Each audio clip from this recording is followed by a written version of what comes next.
Hello students, welcome on our YouTube channel Engineers Academy. First of all, I congratulation everyone.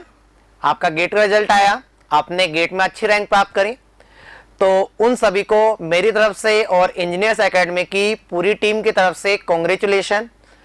और जिन लोगों की अच्छी rank नहीं आई है तो उनको भी टेंशन लेने की जरूरत नहीं है, आराम से आप तैयारी करिए, एक साल और लीजिए और इंजीनियर्स एकेडमी के साथ जुड़े रहिए।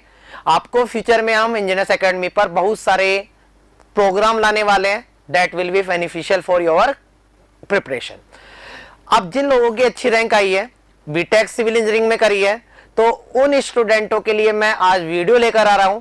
इसमें अपन डिस्कस करेंगे कि एक बंदा, एक स्टूडेंट जो इसने सिविल इंजीनियरिंग में बीटेक करी है, तो वह आईआईटी रुड़की से किस किस डिपार्टमेंट में, किस किस ब्रांच में वहां पर एमटेक कर सकता है। तो यहां पर क्योंकि बीटेक करने के बाद में हमको नॉलेज नहीं होती है कि हम किस किस डिपार्टमेंट के लिए एलिजिबल है, क्योंकि आईआईटी रुड़की में बहुत सारे डिपार्टमेंट है जिसमें सिविल इंजीनियरिंग से बीटेक बंदा अलाउ है। तो यहां पर आप देख भी रहे होंगे, बहुत सुंदर सा कैंपस है। और आईआईटी रुड़की की मैं क्या, कोई भी यदि आप आईआईटी रुड़की के बारे में सुनोगे तो बोलोगे एक बहुत ही सुंदर कैंपस है और एक सुंदर, एक पवित्र नगरी के पास में यह बसा हुआ है। यदि मैं बात करता हूं तो आईआईटी रुड़की कहां पर है, हरिद्वार से 30 किलोमीटर पहले है। बहुत ही सुंदर जगह है, कैंपस भी बहुत ही सुंदर है। तो अपन यहां पर डिस्कस करने वाले हैं कि एक स्टूडेंट जो कि सिविल इंजीनियरिंग से बीटेक है, आईआईटी रुड़की में किन किन डिपार्टमेंटों से एमटेक कर सकता है, मास्टर डिग्री कर सकता है, उसके लिए वहां पर उसका गेट स्कोर है, तो उस गेट स्कोर में उसको कौन सी ब्रांच मिल सकती है। तो यदि मैं आईआईटी रुड़की की थोड़ी सी बात करता हूं, तो मैंने पीछे जो आपने देखा था वो वहां पर क्या था, इसका एक टॉप व्यू था। ऑब्वियसली सिविल इंजीनियर तो आप समझ सकते हो। यदि मैं बिल्डिंग का, थॉमसन बिल्डिंग का फ्रंट व्यू देखना चाहूं तो एक थॉमसन बिल्डिंग का फ्रंट व्यू है, ठीक है। और मैं बात करूं तो यह इंडिया का सबसे पुराना इंजीनियरिंग कॉलेज है, जो कि अंग्रेजों के जमाने में कंस्ट्रक्टेड है, अंग्रेजों के जमाने से स्टार्ट है। और ये अभी अभी इसने, आईआईटी रुड़की ने अपने 175 साल भी कंप्लीट करें। यदि आईआईटी रुड़की की मैं एनआईआरएफ रैंकिंग की बात करता हूं तो इसकी एनआईआरएफ रैंकिंग जो है वो 6th रैंकिंग है, ठीक है। अब मैं बात करता हूं कि एक सिविल इंजीनियर के तौर पर आप आईआईटी रुड़की में किस किस डिपार्टमेंट में एलिजिबल है फॉर एमटेक।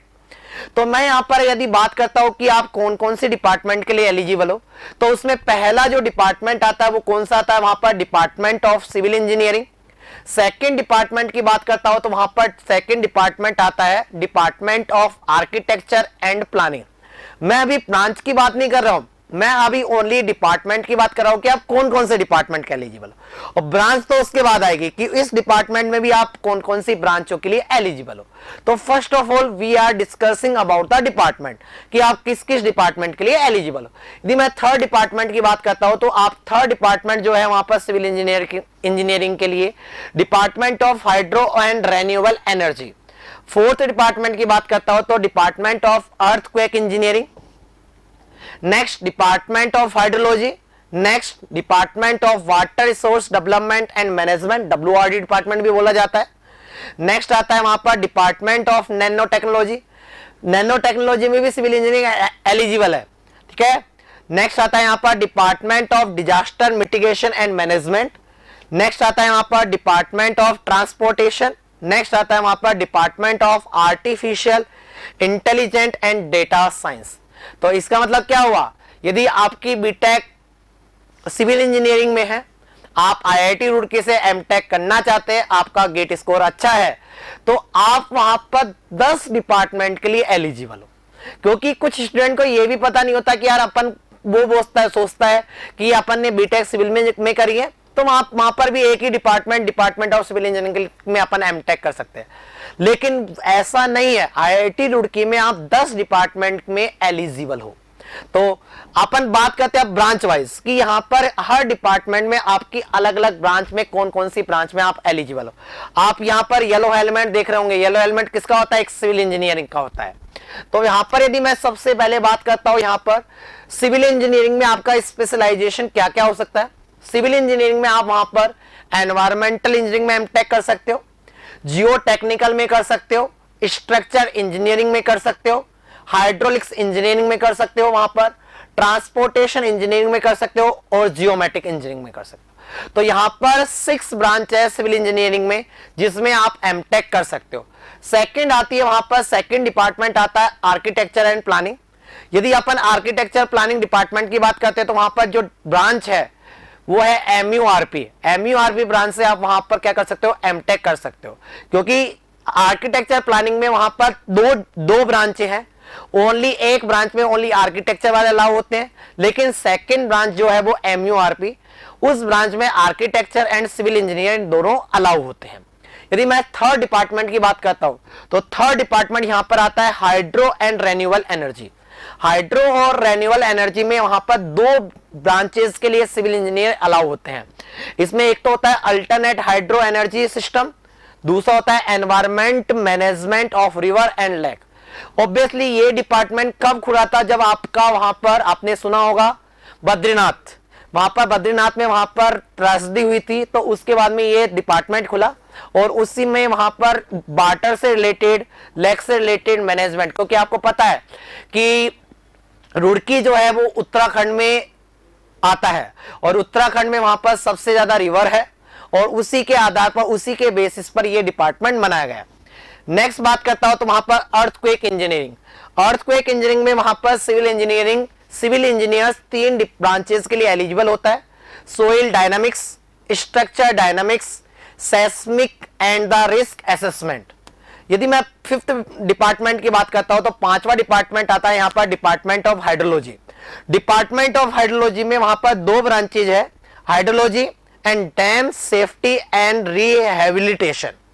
ठीक है, और आपको पता है सिविल इंजीनियर है तो यहां पर हाइड्रोलॉजी एक डिफरेंट ब्रांच होती है, dam safety and the rehabilitation भी एक डिफरेंट ब्रांच होती है, और दैट इज वेरी, मतलब बोल सकते हैं अपन यहां पर इनका स्कोप आगे बहुत अच्छा है कि वहां पर कोई भी रिवर है तो डैम बनाते हैं, और डैम बनाते हैं तो वहां पर डैम में वहां पर कुछ ना कुछ डैमेज आता रहता है, तो उसका रिहेबिलिटेशन भी अपन को करना होता है, तो उसी के बेसिस पर यहां पर ये डिपार्टमेंट बनाया गया है।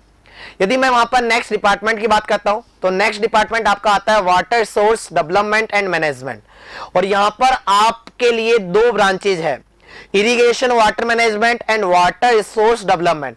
ऑब्वियसली वहां पर पानी है तो उसका रिसोर्स कैसे करेंगे, उसका मैनेजमेंट कैसे करेंगे, उसका वहां पर इरिगेशन पर्पज के रूप में किस तरह यूज लेंगे। तो water resource department mainly is dependent how to resource, how to restore the water for the future management, for the future scope. यदि मैं वहां पर नेक्स्ट की बात करता हूं तो नेक्स्ट आपका आता है centre for artificial intelligent and data science. ये एक बहुत ही बोल सकते हैं अपन इस समय का वहां तक हॉट टॉपिक है, और इस ब्रांच में, इस डिपार्टमेंट में हर कोई ब्रांच का बंदा एलिजिबल है। इस डिपार्टमेंट में जाने की सलाह मैं तभी दूंगा जब आपका वहां पर प्रोग्रामिंग में, लैंग्वेज में इंटरेस्ट हो, क्योंकि this branch is related to the artificial intelligence and data science. और आपको पता है आजकल हर कोई चीज आप मोबाइल यूज करते हो that is based on the artificial intelligence.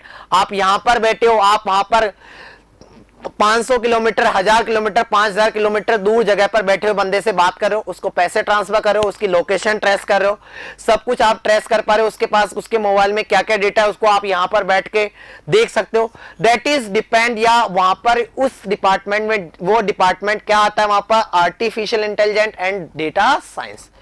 अब आता है नेक्स्ट चीज आती है यहां पर कि आप 10 डिपार्टमेंट के लिए एलिजिबल हो। 10 डिपार्टमेंट में भी वहां पर आपके लिए अलग अलग ब्रांचेज अवेलेबल, जैसे कि सिविल इंजीनियरिंग बात करता हूं तो 5 ब्रांच एलिजिबल है।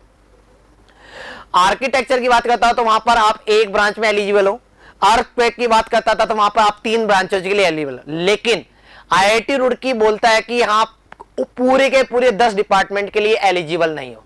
यदि आप वहां पर फॉर्म भर रहे हो तो आप वहां पर मैक्सिमम 4 डिपार्टमेंट को चूज कर सकते हो। 4 से ज्यादा डिपार्टमेंट में आप अप्लाई नहीं कर सकते हो। मैक्सिमम इज वहां पर आपके लिए, वहां पर 4 डिपार्टमेंट में आप क्या कर सकते हो, वहां पर अप्लाई कर सकते हो। 4 डिपार्टमेंट को तो के साथ दूसरी कंडीशन क्या है, वहां पर 4 डिपार्टमेंटों में भी वहां पर ओनली 13 ब्रांचेज में ही आप भर सकते हो। 13 डिपार्टमेंट में ही आप अप्लाई कर सकते हो, मतलब 4 डिपार्टमेंट और 13 ब्रांचों में ही आप अप्लाई कर सकते हो।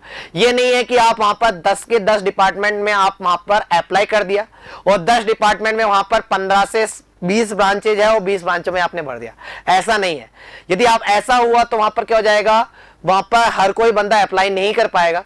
तो इन चीजों को ध्यान में रखते हुए वहां पर IIT रुड़की के मैनेजमेंट ने कुछ टर्म एंड कंडीशन रखी।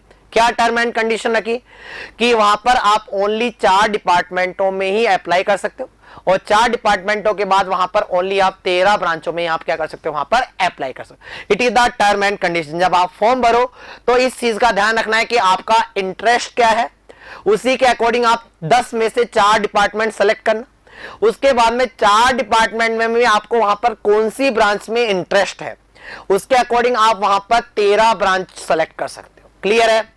तो इन चीजों का ध्यान में रखना है अपन को ब्रांच फॉर्म भरते टाइम। अब आता है कुछ एलिजिबिलिटी क्राइटेरिया की बात करते हैं कि कौन कौन बंदा वहां पर IIT रुड़की से एमटेक करने के लिए एलिजिबल है। उसमें अपन पहली एलिजिबिलिटी की बात करते हैं तो वहां पर स्टूडेंट का वहां पर क्या हो जाना चाहिए, तो पास आउट हो जाना चाहिए या फाइनल ईयर में होना चाहिए। दूसरी अपन यदि बात करते हैं दूसरी कंडीशन की, यदि कोई स्टूडेंट वहां पर फाइनल ईयर में है तो उसकी 15 जुलाई से पहले पहले उसका रिजल्ट आ जाना चाहिए। उसको वहां पर क्वालिफाई हो जाना चाहिए कि मैं वहां पर अपनी डिग्री कंप्लीट कर चुका हूं, फाइनल ईयर में वहां पर पास आउट हो चुका हूं, मेरे पास कोई ईयर बैक नहीं है। यदि मैं तीसरी कंडीशन की बात करता हूं तो उसके पास में एक वैलिड गेट स्कोर होना चाहिए। बस यहां पर कंसेशन, यहां पर आपको सुविधा दे दी गई है कि आप वहां पर 2020, 2021 या 2022 तीनों में से कोई सा भी एक गेट स्कोर लगा सकते हो। यदि अपन नेक्स्ट की बात करते हैं तो वहां पर आपके पास, यदि आप जनरल स्टूडेंट हो या आप OBC से बिलोंग करते हो तो आपका वहां पर मिनिमम CGPA 6 होना चाहिए बीटेक में। या अपन बात करें वहां पर आपकी मिनिमम परसेंटेज आपकी कितनी होनी चाहिए, वहां पर 60% होनी चाहिए। यदि आपकी परसेंटेज 60% से कम है बीटेक में तो you are not eligible for the MTech from IIT Roorkee. Next यदि बात करता हूं मैं वहां पर SC ST PD स्टूडेंट की, उनके लिए थोड़ा कंसेशन दे दिया गया है और वह स्टूडेंटों के वहां पर बीटेक में मिनिमम क्वालिफिकेशन मार्क या बोल सकते हैं मिनिमम मार्क्स वहां पर कितने होने चाहिए, वहां पर 55%। यदि आपका वहां पर परसेंटेज 55 से कम है बीटेक में या 60 से कम है फॉर जनरल स्टूडेंट्स तो you are not eligible for the MTech from IIT Roorkee. Next यदि बात करता हूं मैं फ्री क्राइटेरिया क्या है, वहां पर फी कितनी लगती है, तो अपन सेमेस्टर वाइज बात करते तो आपको पता है कि एमटेक में 2 सेमेस्टर होते हैं, ठीक है, सॉरी 2 ईयर होते हैं, 2 ईयर में वहां पर 4 सेमेस्टर होते हैं और first semester, second semester, third semester and the fourth semester. यदि फी की बात करते हैं तो 32,250 वहां पर सेमेस्टर फी होती है फर्स्ट सेमेस्टर की।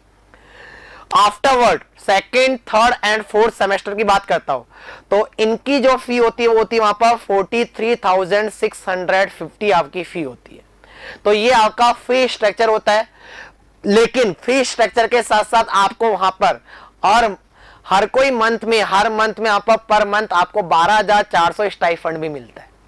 तो आप फी की टेंशन मत लीजिए, फी बहुत कम है और फी के साथ आपको स्टाइफंड मिल रहा है तो आपको वहां पर सोचने की जरूरत भी नहीं है। नेक्स्ट आता है कि सर कि वहां पर मेरी रैंक कितनी है तो मैं एलिजिबल हूं या नहीं हूं, मेरे को कौन सी ब्रांच वहां पर मिल सकती है, वहां पर मेरे को कौन सा डिपार्टमेंट मिल सकता है, उसी के अकॉर्डिंग मैं डिपार्टमेंट चूज करूं। तो इसी को ध्यान में रखते हुए यहां पर मैंने कुछ क्राइटेरिया लिए, वहां पर कुछ मैंने डेटा स्टडी करी है फास्ट की, 2019, 20, 21 के डेटा की स्टडी करी, उसके आधार पर मेरा कुछ डेटा मैंने कलेक्ट करा। हो सकता है इन डेटा में थोड़ा बहुत ऊपर नीचे हो, तो यहां पर मैंने कुछ डेटा आपके लिए लेकर आ रहा हूं। सिविल इंजीनियरिंग में बात करता हूं, सिविल इंजीनियरिंग में यदि मैं जियो टेक्निकल इंजीनियरिंग की बात करता हूं तो जनरल स्टूडेंट की वहां पर GATE cut off, GATE score की बात करता हूं 795 पर आपको वहां पर जियो टेक्निकल इंजीनियरिंग की ब्रांच मिल जाती है। ओबीसी के लिए वहां पर 732 तक वहां पर जियो टेक मिला हुआ है, एससी की बात करता हूं तो 473 तक और एसटी की बात करता हूं तो 425 तक आपको जियो टेक्निकल इंजीनियरिंग में डिपार्टमेंट में एडमिशन मिला हुआ है। यदि मैं स्ट्रक्चर की बात करता हूं तो स्ट्रक्चर में वहां पर आपका यदि गेट स्कोर है 763 है तो आपको स्ट्रक्चर डिपार्टमेंट में मिल जाता है, स्ट्रक्चर ब्रांच मिल जाती है। ओबीसी स्टूडेंट की यदि वहां पर गेट स्कोर वहां पर 686 है तो उसको वहां पर स्ट्रक्चर मिल जाएगी। यदि एससी की बात करता हूं 487 और एसटी के लिए वहां पर बात करता हूं तो 430। एंड नेक्स्ट आता है वहां पर एनवायरमेंटल इंजीनियरिंग। एनवायरमेंटल इंजीनियरिंग की बात करता हूं तो एनवायरमेंटल इंजीनियरिंग ब्रांच यदि आपको लेनी है और आप जनरल कैटेगरी में आते हो तो आपका गेट स्कोर वहां पर लास्ट ईयर के अकॉर्डिंग 759 होना चाहिए। ओबीसी के अकॉर्डिंग वहां पर ओबीसी का कैंडिडेट है तो वहां पर 682, एससी का है तो 591, एसटी का है तो 448। हाइड्रोलिक्स इंजीनियरिंग की बात करता हूं तो वहां पर 734, 677, 6464, 421। और ट्रांसपोर्टेशन की बात करता हूं तो 426, 664, एससी के लिए वहां पर 453, एसटी के लिए वहां पर 418। ज्योमेट्रिक्स इंजीनियरिंग वहां पर जनरल स्टूडेंट के लिए वहां पर उसकी रैंक या गेट वहां पर उसका गेट स्कोर होना चाहिए वहां पर 723, 656, 444 और 411। मैं यहां पर जो दिखा रहा हूं वहां पर गेट स्कोर है, ये पास्ट के 3 साल का डेटा मैंने लिया है और उनके आधार पर ही मैंने यहां पर ये बात कर रहा हूं। दूसरा डिपार्टमेंट आता है आपका आर्किटेक्चर एंड प्लानिंग, एमयूआरपी। एमयूआरपी यदि आपको चाहिए तो आपका वहां पर गेट स्कोर 936 होना चाहिए, क्योंकि एमयूआरपी में कुछ सीटें आर्किटेक्चर वालों के लिए रिजर्व होती है। ओनली वहां पर कुछ सीटें ही होती है सिविल इंजीनियरिंग के लिए, उन्हीं के लिए आप वहां पर एलिजिबल हो। इसलिए वहां पर इस गेट स्कोर जो होता है वो वहां पर क्या होना चाहिए, ज्यादा होना चाहिए, तभी आप वहां पर एमयूआरपी ले सकते हो। आपका यदि इंटरेस्ट है वहां पर आर्किटेक्चर में, डिजाइनिंग में, इंटीरियर डिजाइनिंग में, बिल्डिंग डिजाइनिंग में, वहां पर बिल्डिंग के नक्शे बनाने में, आर्किटेक्चर में यदि आपका इंटरेस्ट है तो आप वहां पर सिविल इंजीनियरिंग से बीटेक करने के बाद भी आप एक आर्किटेक्चर की नॉलेज भी ले सकते हो, आर्किटेक्चर से एमटेक भी कर सकते हो। वो आपको आईआईटी रुड़की आपको ऑफर करता है एमयूआरपी ब्रांच। तो वहां पर ओबीसी के लिए 786, एससी के लिए 724, एसटी के लिए वहां पर 536। इसी तरह अर्थक्वेक की बात करता हूं तो आपको पता है कि अर्थक्वेक में वहां पर 3 ब्रांचेज हैं, soil dynamics, structure dynamics, seismic and risk assessment. तीनों डिपार्टमेंट की यदि तीनों ब्रांचेज की बात करता हूं तो तीनों ब्रांचेज के लिए वहां पर गेट का अलग अलग स्कोर होना चाहिए। तो आप यहां से देख चुके हो, आपको यह भी पता लग चुका है कि अब मेरा गेट स्कोर इतना है, तो मेरे को अब इन डिपार्टमेंट को सेलेक्ट करना है 4, क्योंकि 10 में से अपन को 4 सेलेक्ट करने, और उनमें से भी अपन को 13 ये ब्रांचेस सेलेक्ट करनी जो हमको मिल सकती है। क्लियर है? तो आपको यदि किसी भी तरह का कोई डाउट हो काउंसलिंग से रिलेटेड तो आप डायरेक्टली हमारे हेल्पलाइन नंबर पर कांटेक्ट कर सकते हैं, या आप वहां पर आपको एक डिस्क्रिप्शन में एक गूगल फॉर्म लगा रखा है, आप उस गूगल फॉर्म को भर सकते हैं। तो इस गूगल फॉर्म में आपको कुछ डिटेल है वो आपको भरनी है, तो आपको engineers academy counselling session provide करेगी। आपको कोई भी डाउट है काउंसलिंग से रिलेटेड कि सर मेरे को कौन सी आईआईटी जाना चाहिए, मेरे को कौन सी ब्रांच लेनी चाहिए, मेरा इंटरेस्ट ये है, तो उन सब के लिए आप उस गूगल फॉर्म को भर दीजिए या हमारे हेल्पलाइन नंबर 7737040911 पर कॉल कर लीजिए। आपको पूरी information regarding the MTech counselling और ब्रांचेस कौन सेलेक्ट करनी है तो आपको वो इंफॉर्मेशन मिल जाएगी। तो जिन्होंने अभी तक चैनल को सब्सक्राइब नहीं करा है प्लीज सब्सक्राइब आवर चैनल और बने रहिए इंजीनियर्स एकेडमी चैनल पर, जहां पर आपको फ्यूचर में बहुत सारी चीजें मिलने वाली है। Thank you everyone. If you really like the video, please hit the like button and share the video, subscribe to our YouTube channel and press the bell icon for the latest updates. Thank you.